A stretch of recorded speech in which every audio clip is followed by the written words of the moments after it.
Hey my listeners, कैसे हैं आप लोग? आ चुके हैं आप लोगों के लिए कॉलेज लव स्टोरी का नेक्स्ट एपिसोड। तो चलिए इसे शुरू करते हैं। अब तक की कहानी में आप लोगों ने सुन लिया था कि इशिका जो फाइनली ध्रुव के चेस्ट पर आकर सो जाती है और आज रात वो दोनों एक दूसरे के हद से ज़्यादा करीब हो चुके थे और उन दोनों में अब बिल्कुल भी दूरियां नहीं बची थी। वहीं जैसे ही इशिका उनके चेस्ट पर सोती है, ध्रुव जो उसके पीठ को धीरे धीरे सहलाते हुए उससे कहते हैं, इशिका इशिका। मगर इशिका का बदन जो इतना हद तक टूट चुका था कि उसे तुरंत ही नींद आ जाती है और साथ ही रात भर जगे होने की वजह से ध्रुव भी उसे और ज़्यादा डिस्टर्ब नहीं करते और उसके साथ ही वो खुद भी सो जाते हैं। वहीं सुबह के लगभग 10 बज गए थे। इशिका और ध्रुव दोनों की नींद अब हल्की हल्की खुलना स्टार्ट हो गई थी। वहीं ध्रुव के फ़ोन पर इशिका के डैड का कॉल आ रहा था, जिसकी वजह से उन दोनों की नींद लगभग अब टूट ही जाती है। इशिका जो ध्रुव से कहती है, आपका फ़ोन बज रहा है। ध्रुव जो इशिका से कहते हैं, मैं देखता हूँ, तुम हटो। और ये बोलकर वो उसे अपने चेस्ट से उतारते हैं, मगर इशिका कहती हैं, नहीं ऐसे ही उठा लीजिए, मैं आपके चेस्ट पर ही रहूँगी। और ये बोलकर वो फिर से ध्रुव को पकड़ लेती हैं। ध्रुव जो कहते हैं, अरे मुझे फ़ोन तो ले लेने दो। इशिका जो कहती है, बगल में तो रखा है, ले लीजिए ना। और ये बोलकर ध्रुव के चेस्ट पर फिर से अपना हाथ जमा लेते हैं। ध्रुव जो कहते हैं, रात भर से लगता है मैडम सेटिस्फाई नहीं हुई। और ये बोलकर वो अपनी आंखों के भावों को चढ़ाते हुए साइड टेबल से अपने फ़ोन को उठा लेते हैं। जैसे ही वो फ़ोन देखते हैं वो कहते हैं, तुम्हारे डैड का कॉल है इशिका। इशिका जैसे ही सुनती है वो एकदम से अपनी आंखें बंद करते हुए कहती है, मैं बात नहीं कर सकती इस वक्त। ध्रुव जो कहते हैं, तो मैं बात करूं? इशिका जो कहती है, बाद में बात कर लीजिएगा, रहने दीजिए। ध्रुव जो कहते हैं, नहीं, हो सकता कुछ इंपॉर्टेंट हो। और ये बोलकर वो अपना फ़ोन रिसीव कर लेते हैं। दूसरी तरफ से कॉल तो भले विक्रम जी का आया था, मगर फ़ोन आस्था जी ने लगाया था। आस्था जी जो कहती हैं, हेलो इशिका बेटा। जैसे ही ध्रुव आस्था जी की आवाज़ सुनते हैं वो स्पीकर पर फ़ोन करते हुए कहते हैं, हाँ आंटी, हेलो। दूसरी तरफ से आवाज़ आती है, आप ध्रुव जी, वो इशिका बच्ची से बात करना था, काफ़ी टाइम से बात नहीं हुई उससे, हम सोच रहे थे थोड़ा आकर उससे मिल लेते। जैसे इशिका ही सुनती है वो एकदम से अपनी आंखें बड़ी बड़ी करके ध्रुव की तरफ देखने लगती है। वहीं ध्रुव जो उसको शैतानी भरी स्माइल पास कर रहे थे। इशिका जो कहती है, मुझे बात नहीं करनी प्लीज़। वहीं ध्रुव जो कहते हैं, तुम क्या चाहती हो, बात कर रही हो या मैं वीडियो कॉल करूँ उन्हें? जैसे इशिका सुनती है वो कहती है, हाँ बहुत गंदे हैं। इशिका को बहुत अजीब लग रहा था इस वक्त आस्था जी से बात करने में। वहीं इशिका जो अभी भी ध्रुव के साथ लेटी हुई थी, इशिका जो ध्रुव के हाथों से फ़ोन लेते हुए धीरे से कहती है, हाँ हेलो। दूसरी तरफ से आस्था जी कहती हैं, हाँ मेरी बच्ची कैसी हो? वहीं ध्रुव की उंगलियां जो इशिका के पीठ पर धीरे धीरे इधर उधर घूम रही थी, जिससे इशिका ध्रुव को देखते हुए कहती है, क्या कर रहे हैं? दूसरी तरफ से आस्था जी कहती हैं, कौन क्या कर रहा है इशिका? इशिका जो कहती है, हाँ कुछ नहीं, मैं ये कह रही थी कि क्या मैं ठीक हूँ। जैसे ही आस्था जी इशिका को इस तरह घबराते हुए देखती है वो कहती है, सब ठीक है ना बेटा, इस तरह क्यों बात कर रही हो? इशिका जो थोड़ा फेक स्माइल करते हुए कहती है, नहीं कुछ नहीं हुआ है। वहीं ध्रुव उसको और ज़्यादा परेशान करते हुए अपने दूसरे हाथ को उसके पेट पर धीरे धीरे सहलाने लगते हैं। इशिका जो ध्रुव को घूर घूर कर देख रही थी, मगर वो इस वक्त कुछ बोल नहीं सकती थी। इशिका को अजीब तो बहुत लग रहा था, मगर वो कुछ बोल नहीं पा रही थी। साथ ही ध्रुव जो और ज़्यादा फ़ायदा उठाते हुए इशिका के पूरी बॉडी पर धीरे धीरे करके अपने हाथ को इधर उधर सहलाने लगते हैं। वहीं इशिका जो बहुत ही कंट्रोल करके आस्था जी से बात करते हुए कहती है, आप कैसी हैं? वहीं दूसरी तरफ से आस्था जी कहती हैं, मैं तो ठीक हूँ, सोच रही थी तुमसे थोड़ा बात कर लूँ और फिर तुम वीडियो कॉल पर बात कर सकती हो। जैसे ध्रुव सुनते उनके चेहरे की हंसी और ज़्यादा बढ़ जाती है और वो अपने हंसी को कंट्रोल करते हुए दूसरी तरफ देखने लगते हैं। वहीं इशिका जो मन में कहती है, बहुत मज़ा आ रहा है इन्हें, गंदी कहीं के। नहीं, इस टाइम बात नहीं कर सकते वीडियो कॉल पर, वो नेटवर्क इशू है मॉम। जैसे ही आस्था जी सुनती हैं वो कहती हैं, नेटवर्क इशू है मतलब? वही इशिका जो अपनी बात को कवर अप करते हुए कहती है, मतलब कैमरा ख़राब है। ध्रुव जो कहते हैं, कैमरा बिल्कुल ठीक है आंटी। क्यों बात नहीं करना चाह रही इशिका? वीडियो कॉल कर लो ना। जैसे इशिका सुनती है वो कहती है, अजीब इंसान है ये, ज़रा सा भी शर्म नहीं आती, मैं कैसे वीडियो कॉल करूँगी। ध्रुव जी कहते हैं, तुम बस अपने चेहरे को दिखाना, बाकी सब छुपा लेना। और ये बोलकर ध्रुव जो इशिका के कान के ईयर लोब्स को धीरे से अपने दांतों से काट लेते हैं। मगर दूसरी तरफ कान में इशिका ने इस वक्त फ़ोन लगाया हुआ था, जिसकी वजह से वो अपने मुंह से आह तक नहीं निकाल पाती। वैसे उसे दर्द बहुत हुआ था, मगर वो कसमसा कर रह जाती है। आस्था जी का वीडियो कॉल आने लगा था। इशिका जो पूरी तरह से खुद को ब्लैंकेट से कवर करते हुए उस वीडियो कॉल को उठाने की हिम्मत करती है, क्योंकि इस वक्त तक उसने अभी अपने बदन पर एक भी कपड़े नहीं डाले थे। इशिका जो उस फोन को देखते हुए कहती है, मैं कपड़े पहनकर आती हूँ। और ये बोलकर वो जैसे उठने वाली होती है, ध्रुव जो उसके हाथों से ही उस कॉल को रिसीव कराते हुए कहते हैं, ऐसे ही बात करो। और ये बोलकर वो फ़ोन को इशिका के हाथ में थमा देते हैं। अब इशिका को उस फ़ोन को लेटे हुए ही पकड़ना पड़ता है। वहीं ध्रुव जो अपने एक हाथ को इशिका के थाई पर धीरे धीरे घुमाने लगे थे। इशिका जो एक बार ध्रुव को देखती है और फिर आस्था जी को देखते हुए कहती है, वैसे क्यों देखना था आपको मुझे? आस्था जी जो कहती हैं, इतना दिन हो गया था अपनी बच्ची को देखे हुए, इसलिए देखना था।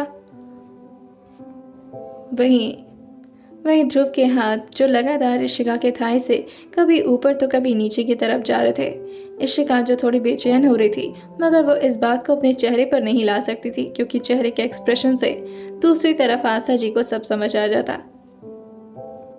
आस्था जी जो दूसरी तरफ से पूछती हैं, वैसे अभी तक सो ही रही हो क्या बेटा? कुछ खाया पिया नहीं? इशिका जो कहती है, हाँ वो मैं अभी सो रही थी, अभी उठी नहीं हूँ। आस्था जी जो कहती हैं, क्यों इतना लेट तक क्यों सो रही हो? वहीं इशिका जो ध्रुव के हाथ को अपनी बॉडी पर इस तरह फील होता हुआ पाती है, तो वो काफ़ी ज़्यादा बेताब होने लगती है, मगर वो इस चीज़ को अपने चेहरे पर नहीं ला सकती थी। वो ध्रुव को एक बार देखते हुए कहती है, आप थोड़ा देर रुकेंगे प्लीज़? आस्था जी जो कहती हैं, किससे बात कर रही हो? इशिका जो कहती है, किसी से नहीं। और ये बोलकर इशिका तुरंत ही एक करवट ले लेती है और ब्लैंकेट में छुपते हुए कहती है, वो बस ऐसे ही। वहीं जैसे ही इशिका दूसरी तरफ करवट लेती है, ध्रुव जो इशिका के ठीक कमर के नीचे अपने हाथ को लगा देते हैं। इशिका जैसे ही ये महसूस करती है, उसकी धीरे धीरे करके सांसें बढ़ने लगती हैं, मगर इशिका इस वक्त कुछ भी कह नहीं पाती। वहीं वो आस्था जी से कहती है, वो रात में सोई नहीं थी ना? इशिका की आवाज़ जो धीरे धीरे करके हकलाने लगे थे। इशिका जिसकी आवाज़ ठीक से बाहर तक नहीं निकल रही थी, वो जैसे तैसे करके एक हाथ से बेडशीट को पकड़ते हुए उसे ज़ोर से अपने हाथों में भर लेती हैं और आस्था जी की बात का रिप्लाई करते हुए कहती हैं, वो रात में ठीक से सो नहीं पाई थी, तो इसीलिए। आस्था जी जो कहती हैं, क्यों, क्या हुआ था रात में? इशिका जो कहती है, हाँ, रात में क्या हुआ था कि तभी पीछे से ध्रुव जो धीरे से कहते हैं, बताओ इशिका, रात में क्या हुआ था? इशिका जो कहती है, क्या बताऊं? दूसरी तरफ आस्था जी जो कहती हैं, सुनाई नहीं दे रहा, क्या कह रही हो बेटा? इशिका जो हंसते हुए कहती है, वो। वहीं ध्रुव जो पीछे से कहते हैं, बताओ कि उनके नानी बनने की खबर जल्द आने वाली है। जैसे इशिका सुनती है, उसके गाल जो धीरे धीरे करके लाल होने लगते हैं और साथ ही उसकी आंखें भी एकदम से बंद हो जाती हैं। आस्था जी इशिका की हरकतों को नोट कर रही थी, मगर उन्हें समझ नहीं आ रहा था कि आखिर उनकी बच्ची को हो क्या गया है। वहीं ध्रुव के हाथ जो लगातार इशिका के कमर, इशिका के थाई और साथ ही कमर के नीचे के हिस्से को बार बार परेशान कर रहे थे। इशिका जो नीचे से काफ़ी हद तक बेताब हो रही थी, मगर वो इस बात को अपने चेहरे पर जाहिर नहीं होने देती और वो आस्था जी से बात करने में लगी रहती है। जैसे तैसे करके आस्था जी का फ़ोन कटता है और वो भी इशिका ने ही कहकर कटवाया था। और जैसे ही फ़ोन करता है, वो ध्रुव का फ़ोन ऑलमोस्ट फेंकते हुए कहती है, क्या कर रहे थे आप? ध्रुव जो कहते हैं, क्या हुआ, क्या कर रहा था मैं? इशिका जो कहती है, बहुत गंदे हैं। और ये बोलकर वो जल्दी से ब्लैंकेट उठाते हुए कहती है, मैं जा रही हूँ। और ये बोलकर वो पूरी तरह से अपने आप को ब्लैंकेट में कवर कर लेती है। ध्रुव जो कहते हैं, क्या कर रही हो ये? इशिका जो कहती है, जा रही हूँ बाथरूम में। ध्रुव जो कहते हैं, तो ये ब्लैंकेट लेकर कहाँ जा रही हो? ब्लैंकेट को भी नहलाना है क्या? इशिका जो कहती है, ब्लैंकेट क्यों ना लेकर जाओ? मैंने कुछ पहना नहीं है ना। तो ध्रुव जो कहते हैं, तो किससे छुप रही हो? जैसे मैंने रात भर तुम्हें एक्सप्लोर ही ना किया हो। इशिका जो कहती है, आप प्लीज़ थोड़ा ठीक से बातें करना सीख लीजिए। रात की बात ख़त्म हो गई, अब उसे बार बार रिपीट करने की ज़रूरत नहीं है। इशिका को रात में तो काफ़ी हाई मूड आ रहा था, मगर इस वक्त वो काफ़ी ज़्यादा ब्लश कर रही थी और साथ ही ध्रुव की बातों पर उसे काफ़ी हिचकिचाहट भी फील हो रही थी। ध्रुव जो कहते हैं, रात में तो बहुत बोल्ड बन रही थी तुम। इशिका जो कहती है, मैं रात में ही बोल्ड बन पाती हूँ, दिन में मेरी हिम्मत नहीं रह जाती। ध्रुव जो कहते हैं, तो फिर ये तुम्हारी गलती है, क्योंकि अगर मैं एक बार बोल्ड होने पर आ गया तो फिर तो मैं दिन भर। इशिका जो कहती है, भगवान के लिए चुप हो जाइए और मुझे जाने दीजिए। और ये बोलकर वो पूरे ब्लैंकेट को समेटते हुए जाने लगती है। वहीं वो अभी बाथरूम के अंदर एंटर करती ही कि तभी ध्रुव उसके पीछे आते हैं और उसके ब्लैंकेट को पूरी तरह से उसके शरीर से अलग करते हुए उसे रूम की तरफ फेंक देते हैं और उसके साथ ही बाथरूम के अंदर आ जाते हैं। इशिका जो कहती है, ये क्या कर रहे हैं? ध्रुव जो कहते हैं, साथ में शावर लेते हैं ना। इशिका जो कहती है, नहीं, मुझे टाइम लगेगा शावर लेने में, हाँ आप जाइए। इशिका बहुत ही ज़्यादा अनकंफर्टेबल हो रही थी क्योंकि अभी तक उसके शरीर पर एक भी कपड़े नहीं थे। ध्रुव जो उससे कहते हैं, क्यों, क्या हुआ? इशिका जो कहती है, हाँ आप समझ क्यों नहीं रहे हैं? ध्रुव जो कहते हैं, चलो ना साथ में शावर लेते हैं, मज़ा आएगा। और ये बोलकर वो उसे ज़बरदस्ती शावर में ले जाकर उसके शावर ऑन कर देते हैं। इशिका ने अपने चेहरे को दूसरी तरफ घुमा लिया था, जिसकी वजह से इशिका की पीठ जो अब ध्रुव की तरफ हो चुकी थी। ध्रुव जो इशिका की पीठ को अपने सीने से लगाते हुए उसके शोल्डर पर धीरे धीरे करके अपने होठों से टच करने लगते हैं। इशिका जो कहती है, मुझसे अब नहीं हो पाएगा। ध्रुव जो कहते हैं, तुम्हें सिर्फ शावर लेना है इशिका, और बार बार इन सब बातों के बारे में मत सोचा करो। और ये बोलकर वो उसके पूरे शरीर को धीरे धीरे करके ऑलमोस्ट फील करना स्टार्ट कर दिए थे। फिर ध्रुव जो शावर लेकर कहते हैं, मेरा हो गया, मैं निकल रहा हूँ। और ये बोलकर वो इशिका के कान पर धीरे से किस करके टॉवेल अपने वेस्ट पर लगाते हुए बाहर निकल जाते हैं। वहीं इशिका जो अपने दोनों हाथों से अपने आप को कवर करते हुए साथ ही अपने बॉडी को अपने हाथों से टच करते हुए ध्रुव के टच को फील कर रही थी। इशिका जो अपने कंधे को अपने गाल से लगाते हुए कहती है, चाहे कुछ भी कह लो, जितना सोचा नहीं था उससे भी ज़्यादा वाले गंदे यार ये तो। अब मैं इन्हें फेस कैसे करूँगी? ओह गॉड। और ये सोच सोच कर इशिका का दिमाग फटा जा रहा था। लगभग 20 से 25 मिनट हो जाते हैं और इशिका भी अब पूरी तरह से खुद को क्लीन करके टॉवेल को अपने ऊपर रैप करके बाहर निकल आती है। वहीं इशिका जो बाथरूम से बाहर आ चुकी थी और उसने अपने ऊपर टॉवल रैप किया हुआ था क्योंकि वो बाथरूम में कपड़े नहीं लेकर गई थी।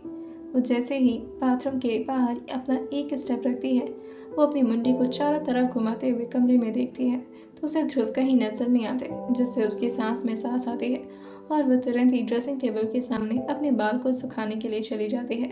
मगर जैसे ही वो ड्रेसिंग टेबल के पास जाती है, वो बगल में देखती है जहाँ ध्रुव बालकनी से टिक कर किसी से फ़ोन पर बात कर रहे थे। इशिका जैसे ही देखती है, वो धीरे कदमों से चेंजिंग रूम की तरफ दौड़ जाती है। वहीं ध्रुव को इशिका की हर हरकतें फील हो रही थी कि आखिर उनके पीछे चल क्या रहा है, मगर वो इशिका को और ज़्यादा तंग नहीं करना चाहते थे, जिसकी वजह से वो फ़ोन में ही बात करते करते एक तिरछी स्माइल पास करते हैं और फिर से फ़ोन भी बात करने लगते हैं। वहीं इशिका जो थोड़ी देर में चेंजिंग रूम से बाहर निकलती है और अब वो पूरी तरह से तैयार हो चुकी थी। वहीं इशिका जिसने अपने फुटवियर भी निकाल लिए थे ताकि उसके फुटवियर आवाज़ न करें, और वो अपने फुटवियर को हाथ में लेते हुए जल्दी उस रूम से बाहर निकल के भाग जाती है। वहीं ध्रुव जैसे ही इशिका को जाते हुए देखते हैं, वो उसे एक बार मुड़कर देखते हैं मगर उसे कुछ नहीं कहते और उसकी इस हरकत पे उन्हें हंसी आ जाती है। वहीं इशिका जो किचन में जाकर हेल्पर्स की हेल्प कराने लगी थी, वहीं जैसे ही इशिका काम करने के लिए किचन में पहुंचती है, सारे स्टाफ जो उसकी तरफ अपना सिर झुका लेते हैं। वहीं इशिका जो कहती है, ये क्या कर रहे हैं आप लोग, काम करिए। वहीं जैसे ही इशिका किचन में एंटर करती है और वो खाना बनाना स्टार्ट करती है कि तभी स्टाफ जो कहती हैं, सॉरी मैम, आप ये नहीं कर सकती। इशिका ने अभी टी सॉस लिया ही था, मगर तभी एक स्टाफ जो उनके हाथ से वो टी सॉस लेते हुए कहती हैं, ये क्या कर रही मैम, आपको चाय पीना है, कुछ भी पीना है आप हमें बता दीजिए, हम बना देते हैं। इशिका जो कहती है, कोई बात नहीं, मैं बना लूँगी, लाई दीजिए।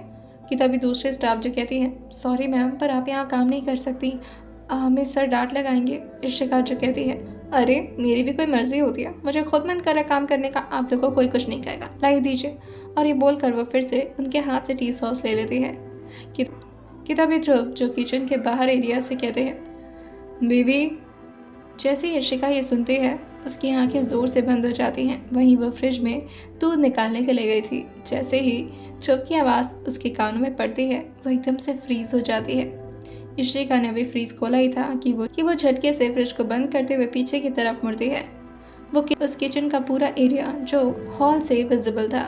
वहीं ध्रुव जो उसे देखते हुए कहते हैं, इधर आओ, मुझे तुमसे कुछ बात करनी है। इशिका जो कहती है, आप यहाँ क्या कर रहे हैं? मैं कॉफ़ी बनाकर ला रही हूँ आपके लिए ना।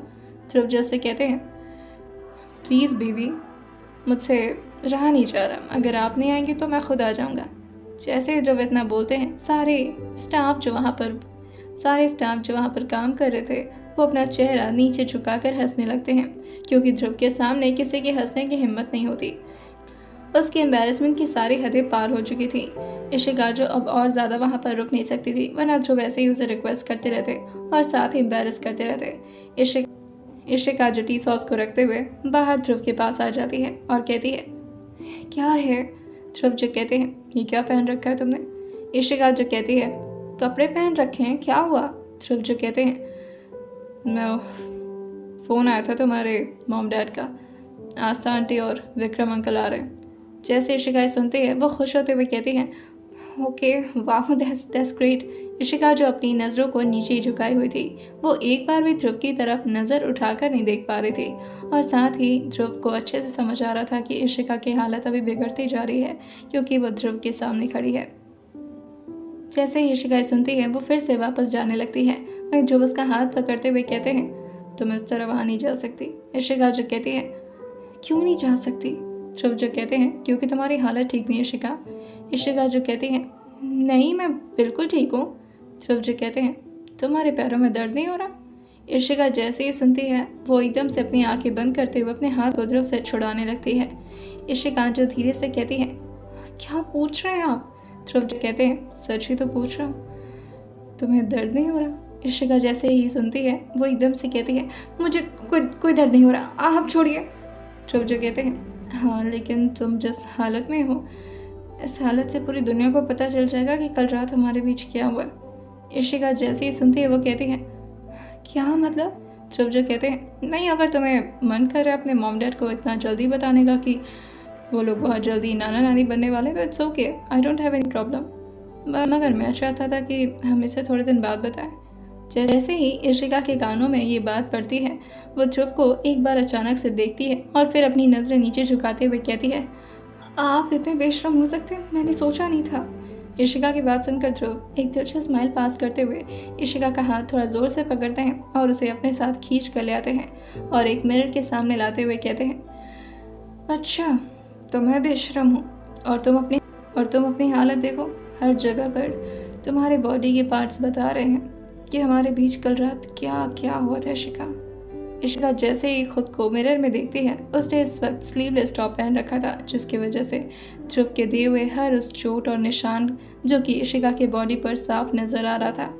इशिका जैसे ही देखती है, वो एकदम से अपने बालों को खोलते हुए उसे ढकने लगती है। ध्रुव जो कहते हैं, ढकने से कोई फ़ायदा नहीं है, और वैसे भी तुम्हारे बाल इसे हर जगह कवर नहीं कर पाएंगे, मुझे ऐसा लगता है तुम्हें कपड़े चेंज कर लेने चाहिए। इशिका भी कहती है, हाँ, मैं जाती हूँ, और ये बोलकर वो जल्दी से अपने रूम की तरफ भाग जाती है। इशिका को बहुत ही ज़्यादा अजीब लगा था कि आखिर सारे फीमेल स्टाफ तो उसे इसी तरह देखी होंगी। वो मन में ही कहती है, मैं कितनी बड़ी बेवकूफ़ हूँ, मैंने ध्यान क्यों नहीं दिया। कि तभी उसे याद आता है कि वो ड्रेसिंग टेबल के सामने गई तो थी, मगर वहाँ ध्रुव खड़े थे, जिसकी वजह से वो खुद को शीशे में ठीक से देख तक नहीं पाई थी। वहीं इशिका जो चेंजिंग रूम में जाकर अपने कपड़े बदल कर बाहर आती है। इस वक्त इशिका ने हाई नेक ब्लैक टॉप पहन रखा था, जो उसके हाथ को पूरी तरह से कवर कर, और साथ ही नीचे उसने लॉन्ग स्कर्ट पहन रखा था जो ऑलमोस्ट उसके एंकल तक आ रहे थे। इशिका जो अपने बालों को ठीक करके जैसे ही चेंजिंग रूम से बाहर आती है, ध्रुव जो लैपटॉप को फिर से अपने लैब पर लिए हुए काम कर रहे थे और साथ ही उनकी नज़र जैसे इशिका पर जाती है वो इशिका से कहते हैं, अच्छी लग रही हो। इशिका जो उनको बिना देखे ही वहाँ से भागते हुए कहती है, तो थैंक यू। और ये बोलकर वो फिर से रूम से बाहर निकल जाती है। ध्रुव अच्छे से समझ रहे थे कि इशिका उन्हें फेस नहीं कर पा रही है और वो इस बात का अच्छे से फ़ायदा उठा रहे थे और बार बार उसे तंग भी कर रहे थे। आइए जानते हैं आने वाले एपिसोड में क्या होने वाला है इशिका और ध्रुव के साथ और क्या होने वाली है इस कहानी की एंडिंग। आइए जानते हैं इसे आने वाले एपिसोड में और सुनते रहिए mister and Mrs psychologist college की प्यारी सी लव स्टोरी सिर्फ और सिर्फ स्टोरी विद सौम्या के साथ।